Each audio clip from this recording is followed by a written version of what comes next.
Hi there. We're out running errands. We've got a lot of things we need to do, don't we, Suze? We do. We have a lot to do, and we thought we would bring you along with us and have a conversation about barrier number 2. We thought it'd be a good fits time. in with what we're doing. We thought it'd be a good time to have this conversation about barrier number 2, and it is busyness.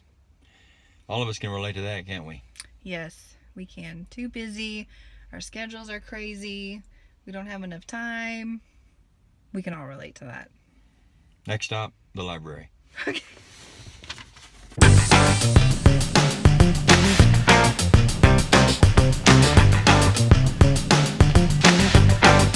Busyness is a problem today.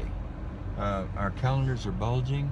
We have so much to do, and sometimes it's hard to find time to be alone with God, wouldn't you say? Oh, yeah. It's very hard between activities and families and friends and jobs and careers and things. I think it can be really difficult to find the time to work on some of our spiritual growth. That's right. What is the nature of the problem, though? Really, I mean, what is it that keeps us from finding the time? So, I read a book in college, and I recently started reading it again, and it's called Ordering Your Private World. Good book. By Gordon MacDonald. Have you read that book? I read it a long time ago. It's Have a good you? book. Yeah, it is a good book, and so I decided to pick that up because I need to work on some discipline myself in this area. And he has a quote that I wanted to share that I think is pretty good. He says, "Disorganized Christians rarely enjoy intimacy with God. They certainly have intentions of pursuing that camaraderie, but it never quite gets established.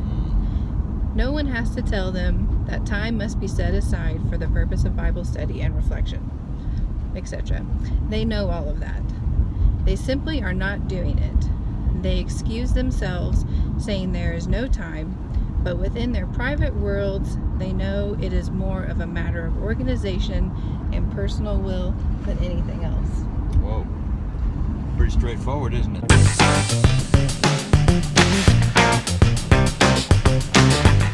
Yeah, I like that quote. You know, most of us already know those things. Oh yeah, we do. I mean, we know that it's a matter of self-discipline. Right. How we use our time. Right.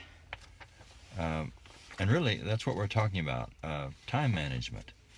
If we can't find the time to be with God in the course of a day, there's something wrong with the way we manage our time. Well, I hate to admit that, but it's probably true. Yeah, it is probably true. What do you think? No, I think that's good. I don't know if we're very good at taking command of our time and of our schedules. And because of that, I think other people and other activities come into our lives and they demand our time. And we kind of become to where we're standing at the mercy of other people's agendas or other activities, calendars, because we haven't taken the initiative to control our time. So are you saying that really the problem is we don't take charge of our time? Yes. We don't take command of our time. We don't take command of our time. And I think because of that, things can snowball too. Other dominant forces come in and we let that take control of our time. And their agendas become our agendas, and that may not necessarily be what our priorities are. And that can take away from our families. It can take away from relationships. It can make us unproductive. Take away from our jobs, what our main roles are in life. So we need to pray for greater self-discipline. And we need to pray that we will take charge of our time better. Be better time managers. Better time managers. Yeah, okay.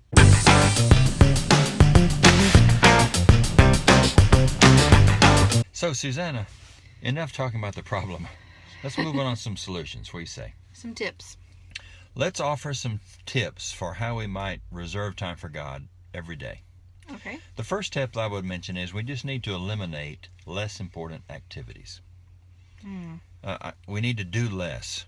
I guess it's another way of saying that we need to do the things that really matter. Yeah. So what might help us to do this? I've got a tip. For years, I've been using what's called a weekly compass. It's a small strip of paper, maybe 2 inches wide and maybe about I remember those. 8 inches long. Yeah. Yeah. I got it from Franklin Covey. Yeah. It's called Weekly Compass. And what you do is you list on there your roles: father, grandfather, author, speaker, whatever. Mm-hmm. You list your roles, and then you put on there the big rocks. That is, the most important things you need to do in those roles for the week. That's cool. Yeah. And it's something I do most every Sunday afternoon. I like that. I fill out my weekly compass. And, That's you know, cool. it's just a reminder to do the things that are most important for the week. Do what's essential. Do what's essential. That's right. And by the way, isn't our relationship with God as important as anything we do or have? Oh, it definitely is. I think so too. I think sometimes we have to treat that too as an appointment.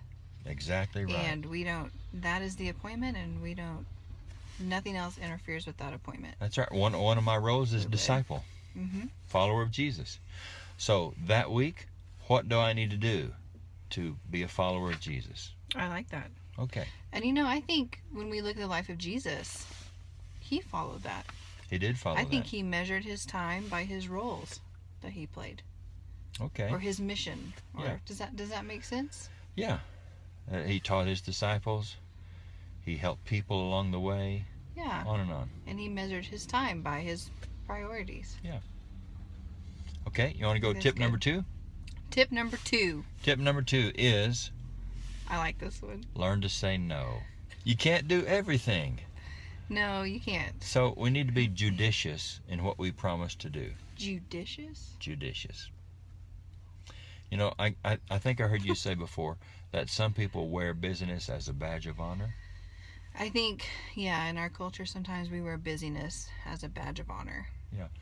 And so we get involved in a lot of activities that we really don't have time for. Right.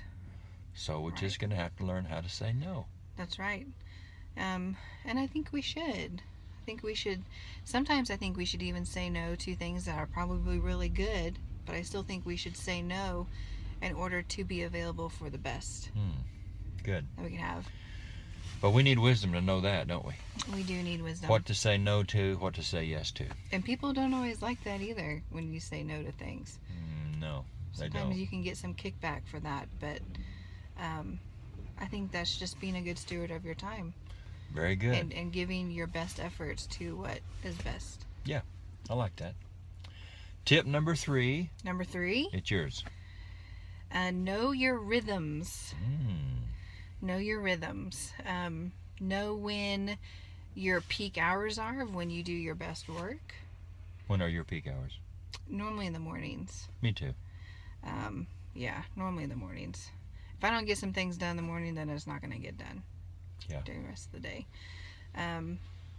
But know your rhythms. Know when you're most productive and what times of the day you can be most productive, and just kind of your rhythm. And Know stick to yourself. that. Know yourself. Good.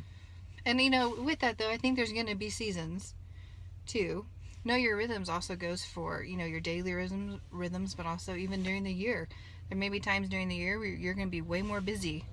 That's true. It's just kind of the nature of the season. Yeah. And that knowing that just kind of helps you plan your time better. Be more productive. Mm-hmm. Good. Well, here is tip number 4. And this might not work for everyone, but it has worked for me. Get up earlier. Yeah, you get up early. I get up early. You know, I'm thinking of a scripture here.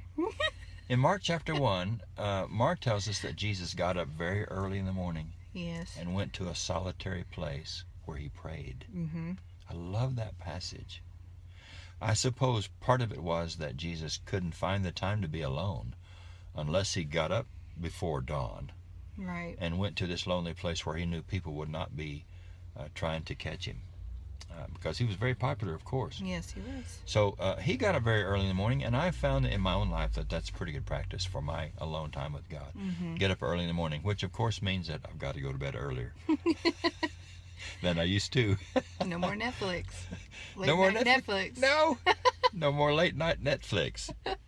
Got to get fresh, be fresh. That's right. But not everyone is a morning person. Mm-hmm. So maybe they're going to find the time late at night to be alone with God. Yeah. You know. Or during a lunch break even, and it doesn't have to be long, right, Dad? No. I mean, if you... No. Because sometimes you're not going to help it. You're going to have a busy schedule. So maybe it's just finding time to even get in 5 minutes, 10 minutes. That's right. You can find time to something. be with God, to get into the Word of God, to pray in 10 minutes, 15 minutes. Doesn't Right. take much time. Right. Tip number 5. What do you think? Go for it. Budget your time. And the corollary, treat your time with God as an appointment that you just must absolutely keep. Mm-hmm. I think that's important. Yeah. Well, we budget a lot of things in our life. Money. Finances. Yes. all Time is different as things. important. Time is as important as money. Mm-hmm. Budget your time. Yeah. And we wouldn't think of canceling appointments with a doctor, a dentist, other important appointments. Mm-hmm. We should make an appointment with God, and we should reserve that time with Him and keep it. Don't you think? I do. Budget your time. I do.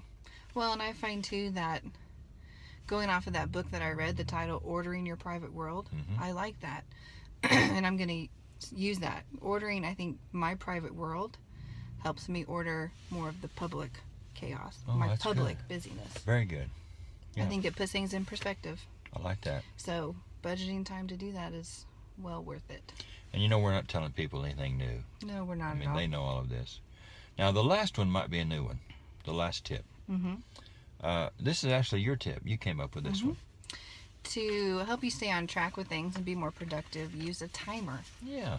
Often when I'm working, and maybe it's something too that I don't want to be working on, but I need to do it, set a timer for 25 minutes. I put all my focus in to that 25 minutes. What does the timer allow you to do? What do you mean? Well, you set the timer. You use it so that you don't go beyond the time allotted. Is that it? No, it just helps me use that 25 minutes, put all my focus into that, do nothing else but that task. Oh, okay. Focus. Focus. Yeah. Helps me focus. I read about someone who writes blog posts, Mm-hmm. and when he writes a new blog post, he sets a timer, and he sets it for 90 minutes. And that's all he does for That's all he 90 does. minutes? He says for 90 minutes he Yeah. pours every effort into writing that blog post, and he doesn't do anything else for those 90 minutes. Yeah, it I like helps. that. I like Surprisingly, that. it can really help. I like that. Yeah. So set a timer. Yeah. And that way you won't be distracted so much, maybe. Yeah. Well, those are 6 tips. Again, it's not new material. I know our listeners, our viewers have already heard these before. Yeah. But the main thing is we cannot allow busy schedules to keep us away from spending time with God. We just can't Right. do that. Right. We've got to become agree. better managers of our time, better managers of ourselves. That's right. And we're connected. I mean, we're connected to God. We're connected to something much bigger than ourselves. And we need to create space to listen. That's To that. good. That's good. See you next time. Bye. Bye-bye.